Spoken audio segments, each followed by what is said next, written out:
घुसेड त्यसको लागि त छानबिन आयोग गठन भएको छैन भन्नु त त्यो तपाईले भन्न सक्नुहुन्छ अहिले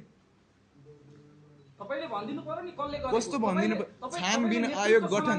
छानबिन घुसपेट गरेको जिम्मेवारी पनि लिनुपर्छ मैले नेतृत्व गर्ने कि मैले छानबिन गर्ने पानीमाथिको उगान हुन मैले छानबिन गर्ने कि मैले नेतृत्व गर्ने मलाई त्यति भनिदिनुस् तपाईले नेतृत्व पनि गर्ने र जिम्मेवारी पनि लिने हो छानबिन मैले गर्ने हो भन्नुस् त मलाई तपाईहरु सरकार गर्नुहुन्छ छानबिन आयोग किन गठन भयो गर्नुहुन्छ सडक उचाल्नुहुन्छ किन हैन तपाईको क्वेशन नै इलोजिकल भयो सर कसरी के कस्तो क्वेशन गर्नु छानबिन मैले गर्ने कि छानबिन आयोगले गर्ने छानबिन आयोगले गर्छ जिम्मेवारी तपाईले लिने कि नलिने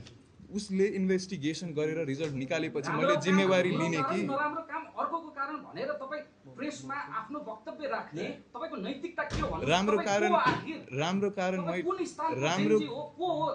राम्रो कुरा सम्मेलन गरेर अहिले यसरी कुरा राख्दै हुनुहुन्छ बजारमा धेरै खालका जेन्जी छन् तपाई कुन प्रकारको जेन्जी हो भनिदिनुस् तपाई मलाई कुन प्रकारका जेन्जी छन् भन्नुस् धेरै छन् जेन्जी के हो ल दुई चारवटा प्रकार भनिदिनुस् कस्तो प्रकार 2.2 देखि लिएर यहाँ त के अनेक 2.2 जेन्जी भनेको जेन्जी खासमा त एउटा युवा यो एज ग्रुप हो जेन्जी भनेको कुनै पनि एउटा ग्रुप हुँदैन सर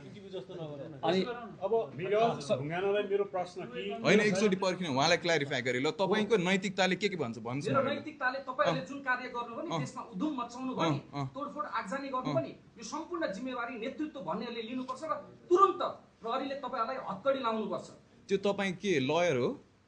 म एउटा तपाई लयर हो जिम्मेवार व्यक्ति कसरी जिम्मेवार तपाईको क्वेशन नै यो इरेस्पोन्सिबल क्वेशन छ कसरी रेस्पोन्सिबल भयो नेतृत्व लिएपछि तपाई जिम्मेवार बन्नु पर्दैन जिम्मेवारको लागि छानबिन आयोग गठन भएको छ कि छैन तपाईले म नेतृत्व तपाईले के बोल्नु भएको भन्नुस् त यत्रो पत्रकार तपाईले बोल्न आउँदैन रहेछ